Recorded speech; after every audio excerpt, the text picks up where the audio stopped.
نہ صرف داخل ہوئے بلکہ وہاں کے لوگوں نے جب ان کو دیکھا تو وہ اس خوشی اور مسرت سے انہوں نے کا اظہار کیا کہ امین آ گیا، اور اب جب امین آ گیا تو وہ یقیناً صحیح فیصلہ کرے گا۔ تو نبی پاک صلی اللہ علیہ وسلم نے سارے قبیلے کے سرداروں کو کہا کہ حجر اسود کو اٹھا کر ایک چادر میں رکھیں اور چادر کو پکڑ کے اوپر لے آئیں، اور وہاں سے جہاں وہ لگانے کی جگہ تھی نبی پاک صلی اللہ علیہ وسلم نے اپنے ہاتھوں سے رکھ کے وہاں لگا دیا، جس سے ایک بہت بڑی جنگ ٹل گئی۔ اسی طرح حرب فجار جو ہے، جو نبی پاک صلی اللہ علیہ وسلم کے لڑک پن میں تقریباً لڑی گئی، اور نبی پاک صلی اللہ علیہ وسلم نے اس جنگ میں بھی کسی کے اوپر ہتھیار تو نہیں اٹھایا، لیکن نبی پاک صلی اللہ علیہ وسلم نے ان لوگوں کی مدد کی جو قریش تھے، کیونکہ وہ اس جنگ میں صحیح پر تھے، اس لیے نبی پاک صلی اللہ علیہ وسلم نے ان کا نہ صرف ان کی ساتھ دیا بلکہ اس جنگ میں شریک ہوئے۔ پھر حلف الفضول کی اگر آپ بات کریں، حلف الفضول میں جس کو اگر آپ نے پڑھا ہو تو آپ کو پتہ ہوگا کہ ایک بہت ہی بہترین قسم کا اصلاح معاشرہ اور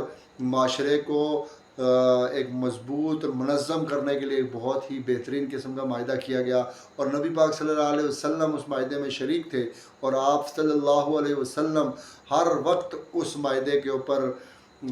فخر کا اظہار کرتے تھے اور کہتے ہوتے تھے کہ اگر مجھے 100 سرخ اونٹ بھی دیے جائیں میں پھر بھی اس معاہدے سے کبھی پیچھے نہیں ہٹوں گا۔ اس کے بعد جب نبی پاک صلی اللہ علیہ وآلہ وسلم کی تجارت کی بات کی جائے تو تجارت کے جو اوصاف تھے، وہ جو دیانت تھی، وہ جو امانت تھی، وہ جو حسن کاروبار تھا، وہ معاملہ فہمی تھی، وہ اس قدر بہترین تھی کہ نہ صرف تجارت کو اپنے ہاتھوں میں لیا بلکہ اس کو بام عروج پہنچایا، اور خدیجۃ الزہرا کا جب وہ لے کر گئے مال، اور اس مال کو جس فہم و فراست اور جس کو آپ کہتے ہیں کہ ٹریڈ اسٹریٹجیز کے ذریعے انہوں نے ٹریڈ کی اور کئی گنا زیادہ منافع کمایا، اور وہ جو ٹریڈز تھے جو انہوں نے وہاں شو کیے، جو ماہیسرہ جو غلام تھا خدیجۃ الکبریٰ کا، اس کے ذریعے جب خدیجۃ الکبریٰ آپ کے پاس پہنچتے ہیں تو آپ نے ان کے ساتھ نکاح کرنے کا، آپ صلی اللہ علیہ وآلہ وسلم کو نکاح کا پیغام بھیجا، اور اس وقت آپ کی عمر 40 سال تھی اور نبی پاک صلی اللہ علیہ وسلم کی عمر 25 سال تھی، اور اس طرح ابو طالب نے ان کا نکاح کروا دیا۔ پھر جب ماشاءاللہ سے 40 سال کی عمر میں آپ کو جب دیا جاتا ہے نبوت کا درجہ، اور جس فہم و فراست، عقل مندی اور برداشت، صبر کے ساتھ آپ نے یہ مرحلہ طے کیا، اور صرف 23 سال کے عرصے میں نہ صرف مسلمانوں کی ایک مضبوط جماعت اکٹھی کی بلکہ ایک ایسے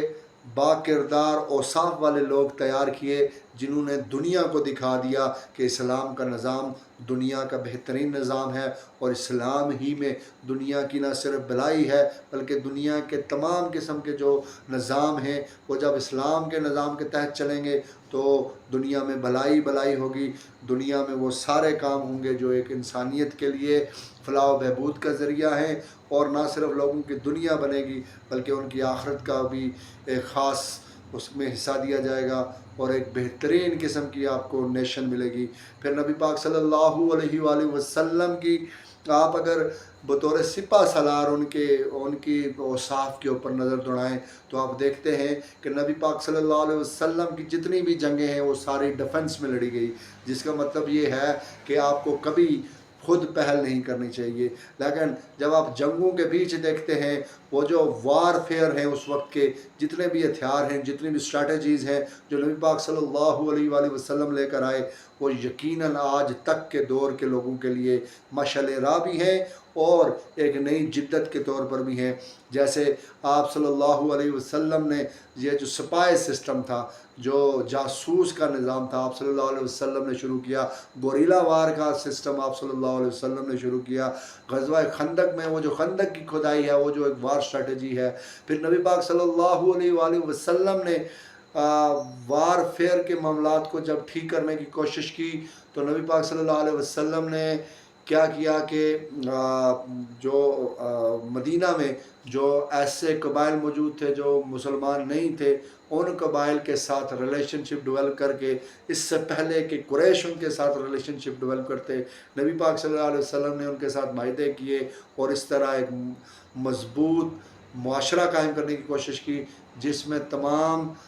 مکتبہ فکر کے لوگ، جس میں مسلمان اور غیر مسلم ایک بہترین نظام کے تحت، ایک بہترین سوچ کے تحت، ایک بہترین سسٹم کے تحت ایسے پرو دیے گئے کہ وہ چاہ کے بھی اپنے اس معاہدے سے ہٹ نہیں سکتے تھے۔ پھر جو نو مسلم جو مہاجر بن کے آئے تھے مدینہ میں، نبی پاک صلی اللہ علیہ وسلم نے ان کو انصار کا بھائی بنا کر ان کے جو مسائل حل کرنے کے لیے ایک نظام دیا، جو یقیناً اپنی جگہ ایک مثال تھی۔ پھر جنگ کی بات کریں تو جنگ کے اصول جو نبی پاک صلی اللہ علیہ وسلم نے اس وقت متعارف کروائے، آج کی UNO اور آج کے دوسرے بڑے ادارے جتنے بھی ہیں، ہیومن رائٹس کے جتنے ادارے ہیں، وہ سارے ان اصولوں کو اپنا مشعل راہ بنا کر، اپنا اس کو اپنا تھیم بنا کر آج کے سارے رولز ہم کے اوپر واضح کر رہے ہیں۔ اور وہ جو ویسٹ آج ایک رسپیکٹڈ اور سویلائز نیشن بننے کی کوشش کر رہی ہے، یہ سارے وہی رول ہیں جو 1500 سال پہلے نبی پاک صلی اللہ علیہ وآلہ وسلم نے دیے۔ جیسے کہ نبی پاک صلی اللہ علیہ وسلم نے کہا، عورتوں، بچوں اور بوڑھوں کے اوپر ہاتھ نہیں اٹھایا جائے، فصلوں کو تباہ نہیں کیا جائے، کسی بھی قسم کا پھل نہیں گرائے جائیں، مویشیوں کا خیال رکھا جائے۔ یہ وہ والے معاملات تھے جو یقیناً انقلابی تھے۔ اس کے بعد اگر آپ نبی پاک صلی اللہ علیہ وآلہ وسلم کو بطور سفارتکار دیکھیں تو نبی پاک صلی اللہ علیہ وسلم نے سفارتکاری سے، اس مضبوط سفارتکاری سے نہ صرف غیر مسلموں کو اپنے گرویدہ کیا، نہ صرف مدینہ میں موجود یہود و نصارہ کے قبائل کو اپنا حامی بنایا، بلکہ پوری دنیا میں اپنا نظام لے کر گئے، اور پوری دنیا میں جتنے بھی اس وقت کے موجود بڑی بڑی ریاستیں تھیں ان میں اپنا پیغام پہنچایا۔ اور نہ صرف یہ پیغام پہنچایا بلکہ ایک سفیر کے لیے جو اس کے حقوق اور فرائض ہیں وہ واضح کیے، اور لوگوں کو دکھایا کہ سفیر کی عزت کس طرح کی جاتی ہے، اور سفیر کے لیے وہ تمام وضع قطع اور وہ تمام اصول وضع کیے۔ اس کے بعد نبی پاک صلی اللہ علیہ وسلم کی اگر تعلیمی نظام کی طرف آپ جائیں تو نبی پاک صلی اللہ علیہ وسلم ایک بہترین نظام لے کر آئے، ایک ایسا تعلیمی نظام لے کر آئے جس نے دنیا میں انقلاب برپا کر دیا۔ وہ بدو، وہ ان پڑھ جاہل قسم کے قریش جو شاید لڑائی کو اپنا سب سے بڑا مذہب کا ہتھیار مانتے تھے، وہ نہ صرف ایک بہترین انسان بنے بلکہ 22 لاکھ مربع میل پر مسلمانوں کی حکومت انہی لوگوں نے بنائی جن کو نبی پاک صلی اللہ علیہ وسلم نے پڑھایا۔ نبی پاک صلی اللہ علیہ وسلم نے جب استاد بنے تو استاد کی وہ تمام وظائف بتائے جو ایک استاد میں ہونے چاہیے۔ پھر اسی طرح اگر ہم غور کریں، نبی پاک صلی اللہ علیہ وسلم مدینہ کی ریاست کے سپہ سالار بھی تھے، اور بطور سپہ سالار ان کی جنگی اسٹریٹجیز جو ہیں وہ آج تک نہ صرف موجود ہیں بلکہ نئے نسل کے لیے، آج کے نئے وارفیئر میں، آج کے نئی ٹیکنیکس میں جو ہم نئے چیزیں سیکھ رہے ہیں، تو ہم جب دیکھتے ہیں ان کا بیک گراؤنڈ جاننے کی کوشش کرتے ہیں تو ہمیں ان کا سرا جا کے نبی پاک صلی اللہ علیہ وسلم کی ریاست مدینہ میں ملتا ہے۔ اسی طرح جو فلاحی ریاست کا کنسیپٹ ریاست مدینہ میں دیا گیا، جہاں ہر مکتبہ فکر کی، ہر مذہب کے لوگوں کی، ہر نسل کے لوگوں کے حقوق و فرائض کا خیال رکھا جاتا تھا۔ تو اگر آپ وضع کریں، اگر آپ غور کریں، اگر آپ ریسرچ کریں، اگر آپ تحقیق کریں، آج کے ماڈرن دور کی جو رفاعی ریاست ہے اس کا جو کنسیپٹ ہے وہ ریاست مدینہ سے ملتا ہے۔ اس کے ساتھ ساتھ نبی پاک صلی اللہ علیہ وسلم چونکہ مدینہ کی ریاست کے حکمران بھی تھے، اور بطور حکمران ان کا جو رویہ تھا، ان کا جو طریقہ کار تھا، ان کی جو حکومت چلانے کا نظام تھا وہ بالکل واضح تھا، اور جمہوریت کو انہوں نے اپنایا۔ لیکن جمہوریت میں، آج کی جمہوریت میں اور اس وقت کی جمہوریت میں تھوڑا سا فرق ہے، اور فرق یہ ہے کہ اللہ تعالیٰ قرآن میں بھی فرماتا ہے، کیا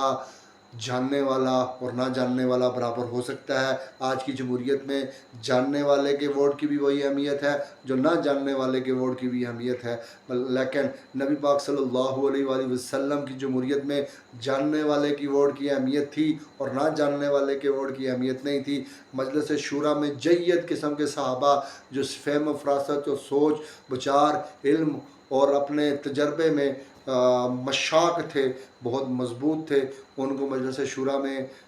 شامل کیا جاتا اور ان کے ذریعے فیصلے کیے جاتے۔ پھر اگر آپ نبی پاک صلی اللہ علیہ وسلم کے اٹیکس دیکھیں جو انہوں نے دوسرے ملکوں پر کیے، تو کوئی ایک بھی اٹیک آپ کو ایسا نہیں ملے گا جس میں آپ یہ کہیں کہ انہوں نے کوئی انسانی حقوق کی خلاف ورزی کی، کہیں کسی کو نقصان پہنچایا، بلکہ وہ جتنے بھی اٹیکس تھے وہ سارے پہلے طور پر بطور ڈیفنس کیے گئے، اس سے پہلے کہ کوئی ان کے اوپر حملہ کرتا اس کی وجہ سے کیے گئے، یا آلریڈی کیے گئے حملوں کے جواب کے طور پر کیے گئے۔ اس کے بعد اگر آپ نبی پاک صلی اللہ علیہ وسلم کو بطور شوہر دیکھیں تو وہ شوہر کے جو خصوصیات اور جو اقدار اور جو عادتیں اور جو خواص نبی پاک صلی اللہ علیہ وسلم نے بتائے وہ اس سے پہلے موجود نہ تھے، اور انہوں نے ایک بہترین شوہر بن کے دکھایا۔ اور جب نبی پاک صلی اللہ علیہ وسلم کو آپ بطور باپ دیکھتے ہیں تو وہ جب فاطمہ الزہرا نبی پاک صلی اللہ علیہ وسلم کے گھر تشریف لاتی ہیں تو وہ اٹھ کر ان کا استقبال کرتے تھے، ان کے پیشانی کو چومتے تھے اور اپنی چادر بچھا کر ان کو بیٹھنے کے لیے کہتے تھے۔ وہ عزت کر کے دکھائی انہوں نے کہ کس طرح عزت کی جاتی ہے۔ پھر جب آپ نبی پاک صلی اللہ علیہ وآلہ وسلم کے دوسرے پہلو کے اوپر دیکھتے ہیں، بطور آپ ان کو جنگ میں ایک سپاہی کے طور پر دیکھتے ہیں، تو وہ جنگ کے دوران اپنے حصے کا کام خود کرتے تھے۔ جب ان کو معاملات میں دیکھتے ہیں تو آپ دیکھتے ہیں کہ امانت اور دیانت ان کے معاملات کا ہمیشہ خاصہ رہی ہے۔ جب آپ نبی پاک صلی اللہ علیہ وسلم کو بطور سپہ سالار دیکھتے ہیں تو ایک بہترین خواص، ایک بہترین انسان کی خصوصیات آپ کو نظر آتی ہیں۔ اس کے بعد اگر آپ نبی پاک صلی اللہ علیہ وسلم کی تعلیمات کو دیکھیں تو وہ تعلیمات جو آج ان کی دنیا سے وصال کو 1500 سال مکمل ہو چکے، آج بھی دنیا کے سامنے موجود ہیں، اور اس طرح لگتا ہے کہ آج ہی کے دور کے لیے بنائی گئی ہیں۔ اور چونکہ یہ مذہب قیامت تک قائم رہے گا اور نبی پاک صلی اللہ علیہ وآلہ وسلم کے بعد کوئی پیغمبر نہیں آئے گا، دین بھی مکمل ہو گیا ہے، یا نبوت بھی مکمل ہو گئی ہے، یہاں کتاب بھی مکمل ہو گئی ہے، تو آپ جس دور میں بھی پیدا ہوں گے، جس دور میں بھی دیکھیں گے تو نبی پاک صلی اللہ علیہ وسلم کی تعلیمات آپ کو اسی دور کے مطابق ملے گی۔ پھر تعلیمی نظام کی بات کر لی ہم نے، سیاسی نظام کی بات کر لی ہم نے، اقتصادی نظام کی بات بھی کی، بہرحال اس کے اوپر تھوڑا سا اور بحث کر لیتے ہیں۔ اقتصادی نظام کو دیکھتے ہیں تو نبی پاک صلی اللہ علیہ وآلہ وسلم کا اقتصادی نظام مکمل طور پر اسلام کی تعلیمات کے مطابق تھا، اور زکوٰۃ کو ایک خاص اہمیت حامل تھی، اور وہ قریش جو کبھی بھوکے مرتے تھے اور جن کے پاس کھانے کے لیے کچھ نہیں تھا، وہ عرب جن کے پاس کھانے پینے کا سامان نہیں تھا، وہ عرب جو مانگنے کو کوئی برائی نہیں سمجھتے تھے، اور جب ریاست مدینہ چل پڑی اور جب نبی پاک صلی اللہ علیہ وسلم کی تعلیمات پر عمل کرنا شروع کیا، اسی ریاست میں بہت سارے لوگ، بہت دولت مند لوگ جھولیاں بھر بھر کے زکوٰۃ لے کر آتے تھے اور لینے والا کوئی نہیں ہوتا تھا۔ اور وہ مسلمان جو مشکل حالات میں تھے، جب نبی پاک صلی اللہ علیہ وسلم کی تعلیمات پر چلے، جب ان کو ایک سٹیج فراہم کیا گیا، اور ایک مضبوط اقتصادی طاقت بھی بنے، اور انہوں نے دنیا کو دکھایا کہ اقتصادی نظام کیسے چلتا ہے۔ اس کے علاوہ تعلیمی نظام کے اوپر بات کریں تو تعلیمی نظام کے لیے نبی پاک صلی اللہ علیہ وسلم کے تعلیمی نظام محبت، پیار اور ایکٹیویٹی بیس تعلیمی نظام تھا۔ وہ کر کے دکھانے والے تھے، وہ سمجھا کے پڑھانے والے تھے، وہ ہاتھ پکڑ کے سکھانے والے لوگوں میں سے تھے، اور وہ اسی تعلیمی نظام کو لے کر آئے۔ یہ رٹافیکیشن، مار دھاڑ اور یہ اساتذہ کو برڈنائز کرنا اور اسٹوڈنٹس کو برڈنائز کرنا، یہ نبی پاک صلی اللہ علیہ وسلم کی تعلیمات میں نہیں تھا۔ یہ راتوں کو اٹھ کے جاگ کے پڑھنا، یہ بھی نبی پاک صلی اللہ علیہ وسلم کے تعلیمی نظام میں نہیں تھا۔ اس کے علاوہ اگر آپ بات کریں گے ان کے معاشی نظام کی تو معاشرتی نظام کی، تو معاشرتی نظام میں ہم دیکھتے ہیں کہ نبی پاک صلی اللہ علیہ وسلم نے اس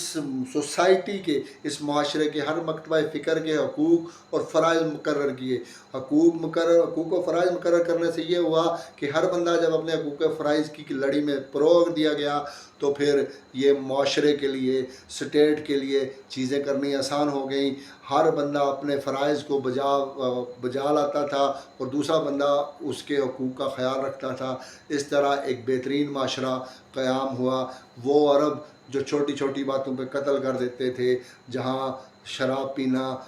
زنا کرنا، جوا کھیلنا یہ ساری عام باتیں تھیں، وہی عرب اتنے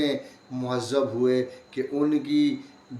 کی لایا گیا انقلاب آج بھی دنیا میں موجود ہے، اور اس وقت اسلام دنیا میں پہلے نمبر پہ سب سے تیزی میں بڑھنے والا ملک ہے۔ لہٰذا اب ضرورت اس امر کی ہے کہ ہمیں وہ اسلام کی صحیح روح کو سمجھنے کی ضرورت ہے، نبی پاک صلی اللہ علیہ وسلم کی پرسنالٹی کے وہ ٹریڈ سمجھنے کی ضرورت ہے، اور ہمیں یہ ضرورت ہے کہ وہ نبی پاک صلی اللہ علیہ وسلم کی وہ تعلیمات جو ہیں وہ کس طرح ہماری زندگی میں آ سکتی ہیں، اور وہ کون سے طریقے ہیں جن کو ہم اپنا کر وہ صحابہ کا دور لے کر آئیں گے۔ ابھی بھی آپ جب کہیں مسجد میں چلے جاتے ہیں، لوگوں کا اخلاص اور پیار دیکھتے ہیں، اس دور میں بھی تو جب آپ کی آنکھوں کے سامنے وہ صحابہ کا دور گزرتا ہے تو سوچیں کیا دور ہوا ہوگا، جہاں صدیق اکبر گلیوں میں چلتے ہوں گے، جہاں عمر جیسا عادل بندہ ایک حکمران کے طور پر نظر آتا ہوگا، جہاں عثمان جیسا غنی کسی ملک کا، کسی اسٹیٹ کا سربراہ ہوگا، اور جہاں علی جیسا بہادر اور دلیر اور حیدر وہ کسی اسٹیٹ کا حکمران ہوگا، تو اس اسٹیٹ کے کیا ہی کہنے ہوں گے، اور اس میں رہنے والے لوگوں کے کیا ہی کہنے ہوں گے۔ امر یہ ضروری ہے کہ ہمیں ان کی تعلیمات کو، ان کے اصولوں کو، ان کے طریقہ کار کو سمجھنے کی ضرورت ہے، اور اسے آج کے دور میں امپلیمنٹ کرنے کی ضرورت ہے، تاکہ ہم اس طرح کا معاشرہ پھر سے ایک ڈیولپ کر سکیں، ہم دنیا کے لیے مشعل راہ بنیں، نہ کہ ویسٹ کو ہم فالو کریں، بلکہ ویسٹ کو مجبور کر دیا جائے کہ وہ ہمیں فالو کرے، اور ہماری ترقی انشاءاللہ اتنی ہو جائے کہ ہماری ترقی کی وجہ سے لوگ ہمیں فالو بھی کرنا شروع کریں، اور ہم دنیا کو ایک بہترین نظام دے کر جائیں۔ جناب قائد اعظم رحمۃ اللہ علیہ نے فرمایا تھا کہ ہم اسلام کو پاکستان میں امپلیمنٹ کریں گے، اور پاکستان میں ایک ایسا نظام لائیں گے، پاکستان میں اسلام کے ان تمام اصولوں کو اس طرح امپلیمنٹ کریں گے کہ دنیا کو دکھائیں گے کہ اسلام جو ہے وہ ایک بہترین مذہب ہے، اور اسلام کے مطابق چلنے والی نیشن دنیا کی بہترین نیشن ہے۔ اب ہمیں یہ کرنا ہے کہ سیرت طیبہ کو سمجھنا ہے، اس کا پیغام گھر گھر تک پہنچانا ہے، اویئرنیس کمپینز کرنی ہیں، ہمیں اپنے بچوں کو، اپنے بزرگوں کو، اپنی عورتوں کو، اور گلی محلے میں چلنے والوں کو، اپنی یونیورسٹیز میں پڑھنے والوں کو، سکولوں میں پڑھنے والوں کو، مدرسے میں پڑھنے والوں کو اصل اسلام کی طرف لے کر آنا ہے۔ یہ فسادات سے دور کرنا ہے، مسالک سے دور کرنا ہے۔ ہمارا ایک ہی مسلک ہے، وہ مسلک ہے ہم جناب محمد مصطفیٰ صلی اللہ علیہ وسلم کے امتی ہیں، اور ہم اللہ کے بندے ہیں، اور ہمارا ایک ہی اسلام ہے، ہمارا کوئی مسلک نہیں، ہم صرف ایک اسلام پہ چلتے ہیں۔ اسی کی تعلیمات کو جب ہم آگے لے کر چلیں گے تو ہمیں ایک بہترین معاشرہ بنانے میں مدد ملے گی، ہمارے اندر سے نفرت ختم ہوگی، ہمارے اندر سے یہ جو فسادات، مذہبی فسادات ہیں، مسلکی جنگیں ہیں، یہ ختم ہو جائیں گی، اور ایک بہترین معاشرہ قائم ہوگا جس میں سب پیار سے، محبت سے، دل جمی سے اور خوشی سے رہیں گے۔ ہر بھائی دوسرے بھائی کی مدد کرے گا، ہر بہن دوسرے بہن کی مدد کرے گی، اور ایک ایسا